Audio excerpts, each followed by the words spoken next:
Hi, I'm here today to tell you about how to generate a character in Diaspora, hard science fiction. Now this is my copy of Diaspora that I got from lulu.com, which is a print on demand. It's a hardback copy, and after I think maybe a year or so, you can see everything is still hanging together. But I'm not really here to review the book, it's about generating a character. There's a lot of collaborative work that the players will have to do together in order to generate their characters, and the first thing you have to do is to generate a cluster. Each player basically creates a planet within a cluster of collected solar systems. These solar systems are connected by what you might call hyperspace routes or wormholes. And the type of planets that you create will affect the sort of characters that you can create to live in those worlds. So once everybody's created a planet, you can move on to working as a team on working up a group character concept. So perhaps you're all going to be crew members on a spaceship, or you're all going to be Marines, or whatever you come up with. And once you've agreed that, you can move on to working up your own individual character concepts. So one of the first things you do is you work out your concept, you come up with a name, and you can start filling that out on the character sheet. You select one of the worlds that have been created as your character's home world. And then the next step is that you start generating aspects of your character. An aspect describes literally an aspect of your player character. An aspect might be your character is strong as an ox. So you would actually write strong as an ox over here on the right in this section for aspects. You're actually going to end up with 10 aspects. Now if I turn to the book here, I've got the page marked. There are actually 5 phases that you have to work through for generating a background and the aspects. The first one is called growing up. So you're expected to write 1 or 2 sentences describing some details about your character's youth, and from that description generate some aspects. So perhaps your character was always swimming in ditches, was always jumping into lakes, something like that. So an aspect from that might be excellent swimmer. It might equally be always getting wet. It's 2 aspects of your character that were generated during his youth. And you repeat that process for all 5. The second phase is starting out. So this is your character is becoming a man or becoming a woman. And during that phase, you'll generate 2 aspects. Then you move into a moment of crisis, something that was a genuine crisis for your character. Was the family killed? Did you lose your home? Did you find that the only available work in your area was no longer there? Did they shut down all the factories? It's a moment of crisis for your character and what they did. So you'll just write a couple of sentences such as carried on regardless, found a job or made a job for himself, and basically you'll generate 2 aspects based on whatever you come up with. The next phase is sidetracked. This is where your character moves out of the normal. So if your character was working in a factory, they've been sidetracked from that. Something different has happened. Your character's become different from normal, and so there should be 2 aspects related to that. And the last phase is called On Your Own. And this is where your character truly comes of age, becomes a real person, becomes different from the average. Breaks out on their own, starts their own business, something like that. So 2 more aspects from that, and there you end up with 10 aspects. The next phase is to select skills, which is this section here on the left, and you can see it's broken down into ranks. A rank 1 skill is not as good as a rank 2, a rank 2 is not as good as 3, and so on to 4 and 5.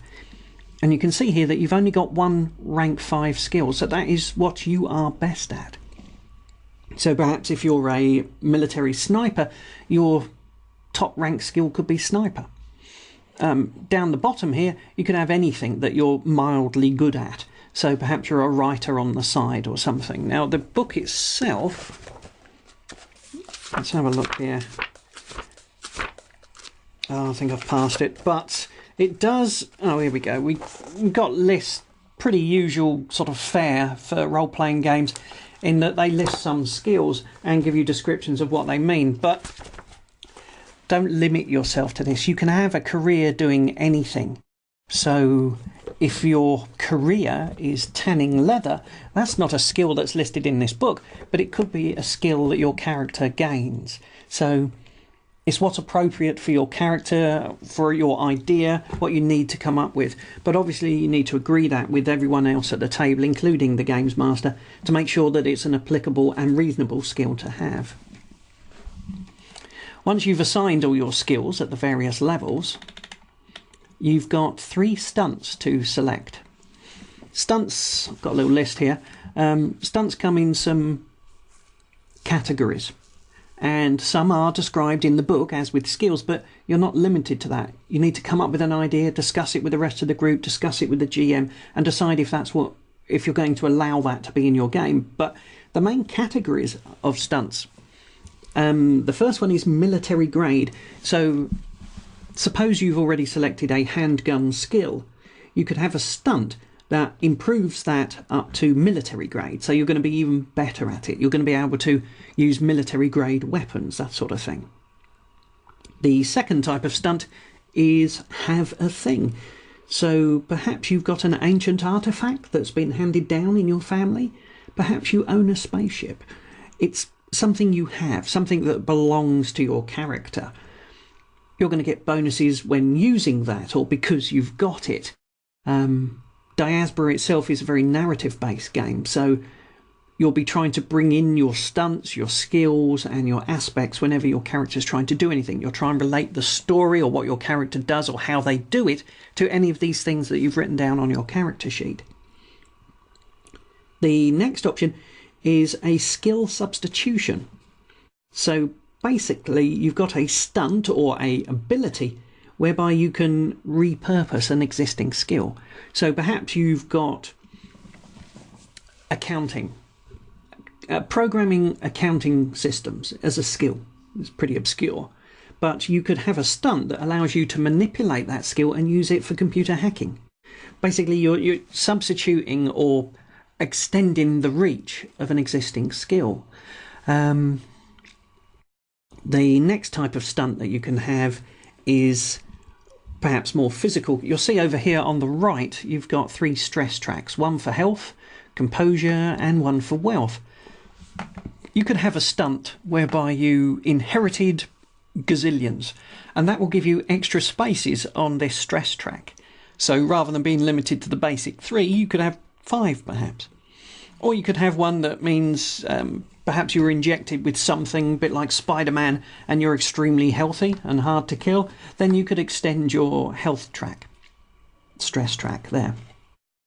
And the last thing we've got here on the basic character sheet is gear and stuff. Although a lot of equipment is described in the Diaspora book, it's not a shopping list. It's not like basic Dungeons and Dragons where you have so much gold to select. Let me rephrase that. It's not like Dungeons and Dragons. You don't have a pool of gold that you're going to spend on equipment. Rather, your character is simply given what they would have. So if you're a Marine, then you're going to have your armour. You're going to have your guns. You're going to have all the accoutrements. You're going to have water bottles, knives, binoculars, backpack. You're going to have everything your character needs. If you're a spaceship pilot, perhaps you've got a stunt for your spaceship. Well, you've got access to that and everything you would expect to be on that ship. Now, again, you'll have to check that with the games master and make sure that what you're opting to put there is reasonable for that type of character. And that's about it. You filled out your character sheet, you're ready to go, and that's generating a character in Diaspora.